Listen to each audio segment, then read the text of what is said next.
Hello everyone, welcome to my YouTube channel GPP Out Time Frame 30 menit. Kenapa kita gunakan time frame ini? Kita adalah mencari chance untuk sell, ya.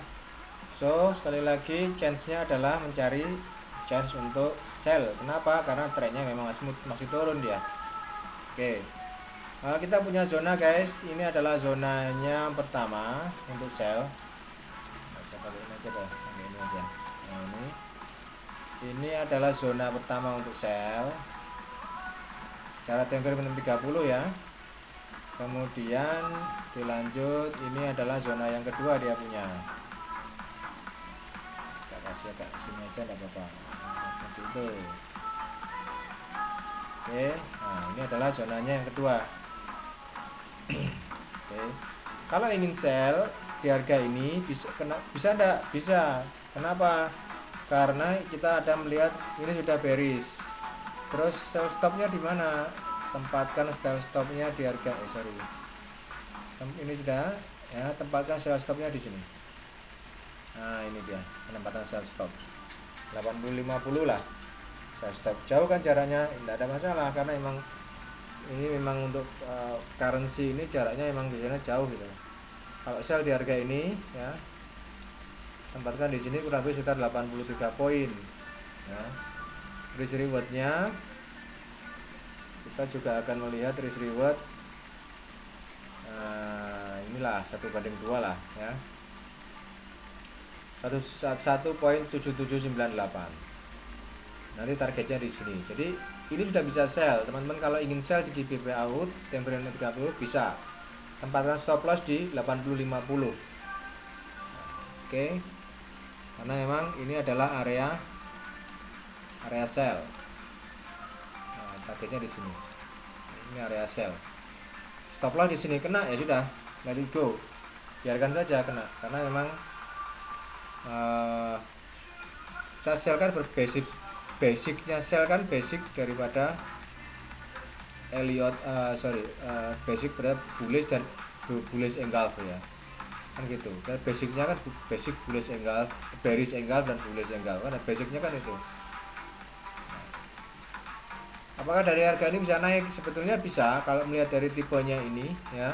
Dia bisa naik ke 8067 atau 8124. Tetapi kan juga karena tidak harus selalu dia harus sampai di harga ini untuk bisa melihat potensi ini sudah akan selesai mungkin atau akan kembali lagi turun lagi, kan tidak harus sampai dia kan tidak harus sampai di sini dulu. Oke. Jadi cara seperti ini, nah inilah yang saya maksud dengan ketika sudah masuk ke dalam zona ya, kita hanya pergunakan buying dan selling saja berdasarkan bullish atau bearish engulf. Tanpa adanya itu kita tidak sell kan. Nah di sini contohnya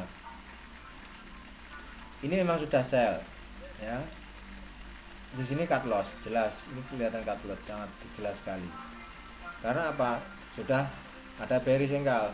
Nah ini pun juga bearish engulf, di sini cut loss. Oke, jelas berarti ada 2 kali cut loss yang terjadi kalau mempergunakan ini kisaran cut loss-nya sekitar 33 ya, 33. Kemudian yang di sini ini cut loss sekitar 52. Nah, sekarang kita pakai sell di harga ini telat tidak masalah. Kenapa kok sell lagi? Karena ini adalah dia masuk ke dalam zona. Dia sudah masuk lagi ke dalam zona sell ya. Sell lagi di sini maka cut loss-nya sekitar sini 83 poin. So risk rewardnya juga harus besar dong untuk kalau kita punya tadi di sini kita punya sell, di sini ada sell lagi, kita harus mengganti kerugian kita yang ada di sini di 2 open tadi. Nah, ya, itu adalah caranya bagaimana kita mempergunakan atau memakai bearish engulfing sebagai salah satu signal bagi trader untuk buying maupun selling.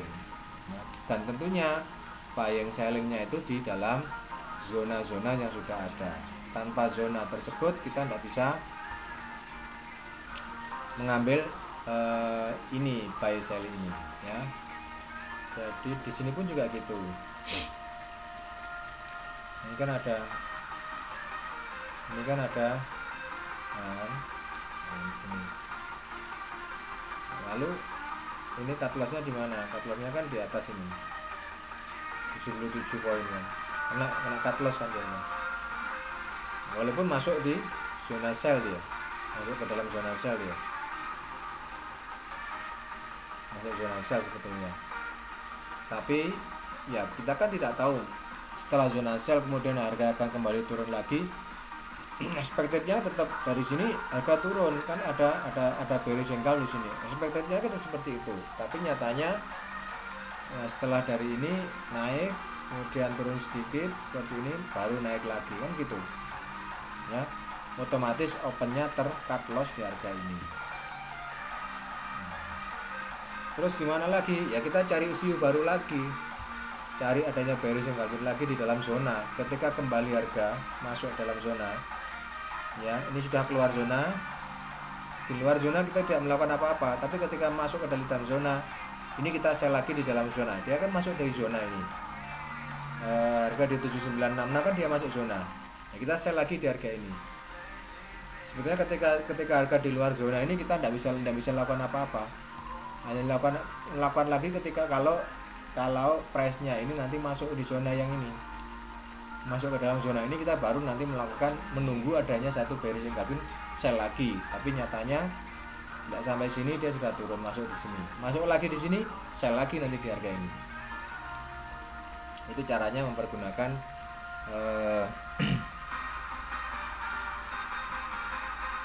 zona-zona di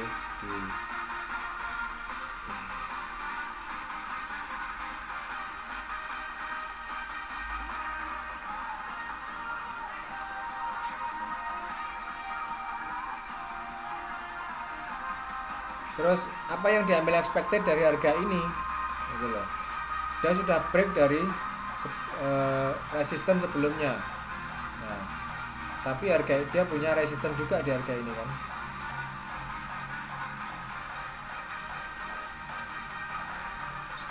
Strong resist juga. Nah, makanya kita akan menunggu nanti.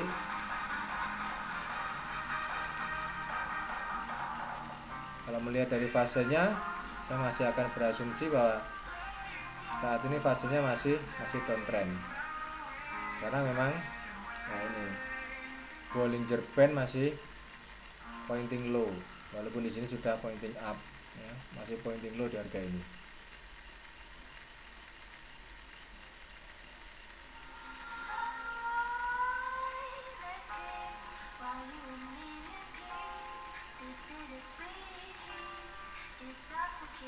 Kalau mempergunakan ini degree yang panjang ini, kira-kira nanti bisa buy lagi, sell lagi di mana?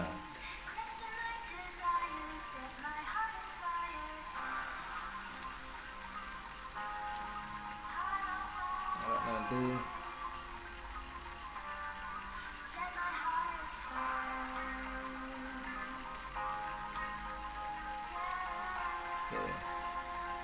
bisa sell lagi di zona yang ini nanti.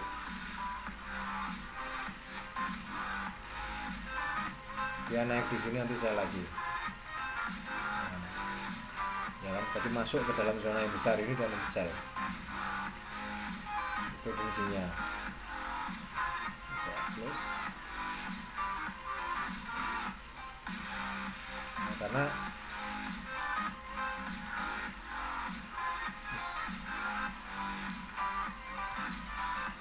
ya, nanti masuk lagi di sini sell.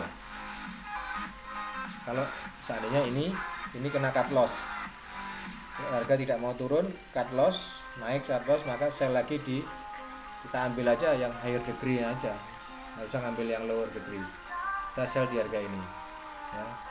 Kemudian sell yang kedua di harga ini, itu aja ya, karena ini kan zona buy di higher degree ya, mungkin harga efeknya dia naik. Kemarin saya jelaskan sudah di sini.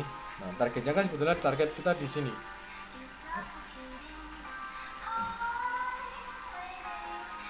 Cuman terkadang memang price kan tidak selamanya mengikuti dengan apa yang kita inginkan. Contohnya ini price hanya sampai di sini saja langsung turun, bisa saja terjadi seperti itu karena memang tren downnya sangat kuat sekali, cukup kuat sehingga efeknya ini memaksa price tidak hanya sampai di middle BB dia langsung jatuh lagi.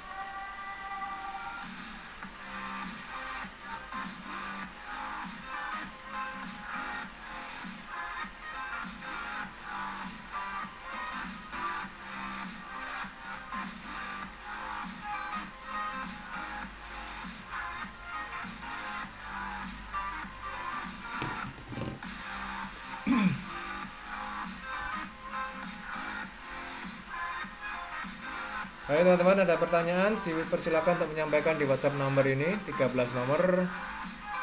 Nanti akan kita bahas semua permintaan untuk pembahasan currency yang dimiliki, yang diinginkan kita bahas. Misalnya currency apapun kita akan bahas. Oke. Jangan lupa like, comment, subscribe di